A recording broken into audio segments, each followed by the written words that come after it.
malicious towards anybody. I never want to be malicious towards anybody. I see what you're saying, dude. And you know what? I agree with that. I think it's I don't know. With my comedy at least, I've been trying to work a little bit more clean lately, just because. I don't know. I feel like the work opportunities are way more advantageous when you work clean. Right. That's honestly true, dude. All of the most time I've gotten to doing shows, like I would say cumulative, like half of the time I've gotten to doing shows is because I've gotten to, I've been able to perform clean. You know what I mean? Like I've been able to or at least like clean-ish. I don't know. But I feel like it also just appeals to people a little bit more because it's like... you don't always want to go and hear somebody give 10 fucks and 3 dick jokes and a pussy joke here. It's just easy, dude. It's easy to not have to listen to it. You know what I mean? Like, it's... like, I'm not saying that it's necessarily hard to listen to somebody like Bill Burr or fucking Dave Chappelle who, like, punctuate things with, curse words all the time. I cuss a lot whenever I'm allowed to. You know what I mean? But it's like, I think that it literally is just easier on the ear. It is. But I think it's also the way you write, right? Mm-hmm. Somebody, when I first started comedy, and I think it was like the week 1 of comedy, it's like, hey, when you write your bits, write them without cuss words. Because naturally... Can I do like an ASMR just like...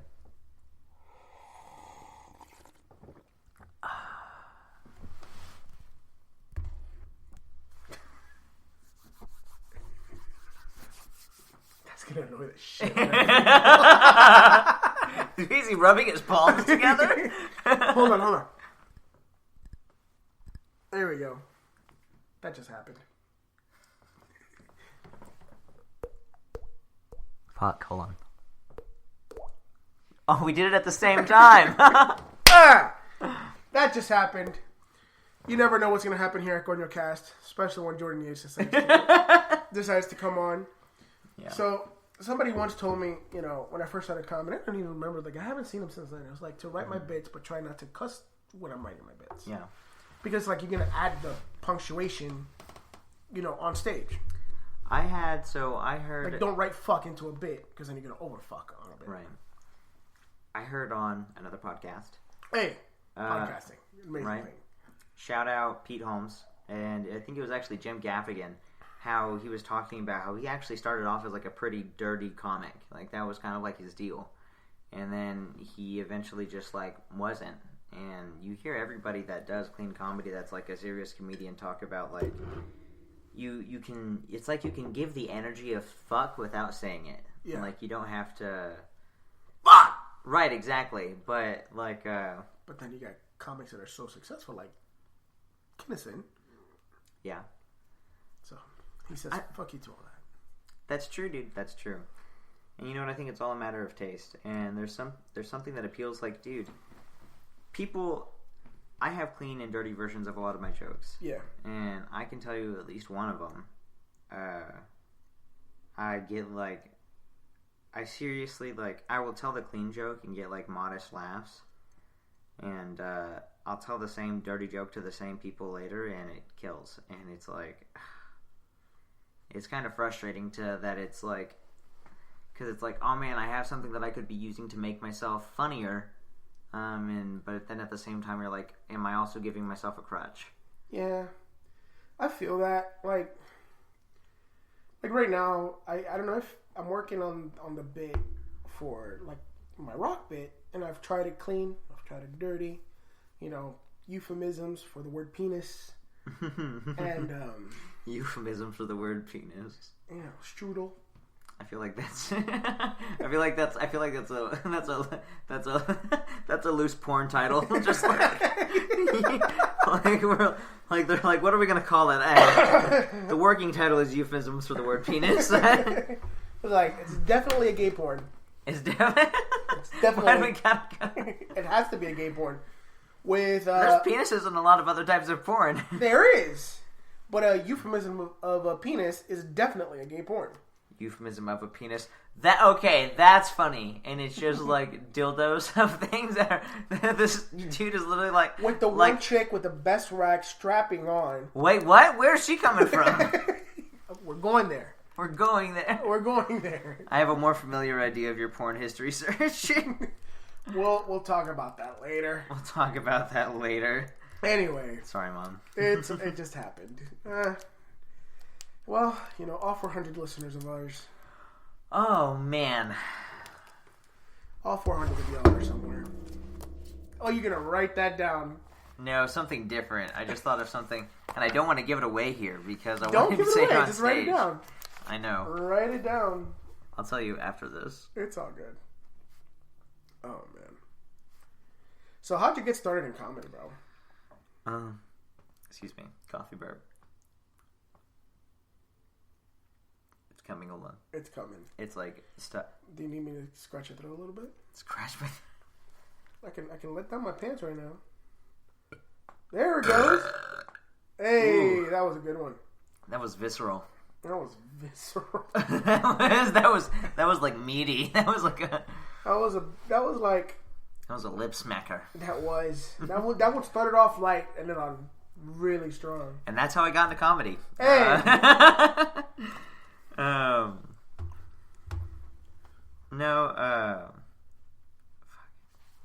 So I've always wanted to perform. Well, at least I started like acting in things in high school when I was like 15, 16.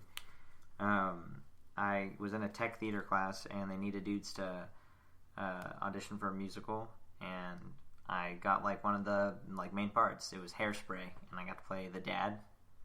You got to play the dad. Yeah. So who got to play the male mom? So it was this guy named Sean. I can't remember his last name for the life of me right now, but we're friends on Facebook. But he was 6'4" and 350 pounds, and he was wearing 6-inch heels that I don't know where we found them, at like some like drag queen store. And we had a dance number where I had to do a dip with him, and I had to dip him. That's funny. And I literally had to catch him on my knee and then vault him back up, which led to the comedy of the scene, I think, a little bit. But it was, but no. So I got into acting, and then I went to school for it in college for a little while, and then I dropped out of college. Of course, like I do. It's all good. Yeah. But I still kind of like to perform, and I never really had even considered stand-up until like I realized I lived in Deep Ellum, like a block away from Dallas Comedy House, and my friend had gone to see a show there, and I was like, oh man, you can do comedy here, like in Dallas. You can just like go see there's people just doing mics, and this is at the same time that Pete Holmes' shout out again, Crashing came out, and it documented like his whole thing. And it's funny, dude. I got into it was funny because he went through a breakup, and that was kind of like his like Prometheus moment, and like then I also went through a breakup, and literally the night that I was kicking my ex out of the house was the night I did my first open mic. So you just let all the emotion out? No, dude, I barely talked about it at all. Really? Yeah, I did maybe like the first 2 jokes about it, but I made maybe like 7 jokes about it in my entire career of comedy. None of them were that original. Isn't it weird, like what you think is awesome and what makes funny in your head, all of a sudden you try it on stage, you're like, oh, 1,000 different comics have tried this already. I used to do, I don't know if you've seen my phone, it looks like it has actually been through a few wars. Yeah. This phone looks like it's been through the Trump presidency, dude. This phone. Bro. Because it's that old, this phone. But no, my first opener was I haven't written my suicide note yet, but I did take the case off my phone, which I feel is a much louder cry for help. It's funny. That was my first opener, and that was about me. And I was like, oh yeah, I've been going through a breakup. That was like the setup for it, and so. Oh, that's funny. That's funny. Isn't it weird how I'm pulling on almost 4 or 5 months now into comedy? Like what I used my first 2 months as an opener, all of a sudden is like I would never use it again. Interesting. Like I would never. I felt like it. Like after I did my first showcase, it was like everything I was using for that showcase, way too hacky. Would never do it again. Yeah. I like tossed it. I'm like, fuck it. People could argue my whole career is incredibly hacky so far, so. Well, you make me laugh, so it doesn't fucking matter. Thanks, dude. Anyway, but, dude, like, isn't it weird? Like, every comedian that I've talked to, personally or on this podcast, comedy's never been, like, a number one option. Like, what is it about comedy that's, like, never the number one option for people? Like, you know, is it like... It's because we all wanted to be rock stars first. But we figured we can't play an instrument, but you can. Yeah, dude, I guess. I play a couple. It's like, we all want to be rock stars, but we can't fucking play an instrument, but we figured we can talk. My problem with music was that I decided I wanted to, like, just do everything instead of get good at anything.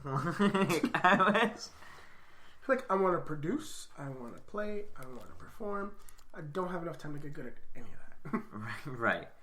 It was, I tried to rap for a brief period of time. I can't see you rapping. Dude, I've got bars. You got bars? I'm not fucking with you, dude. I will beatbox right now if you throw at least 4 bars at me. Bet.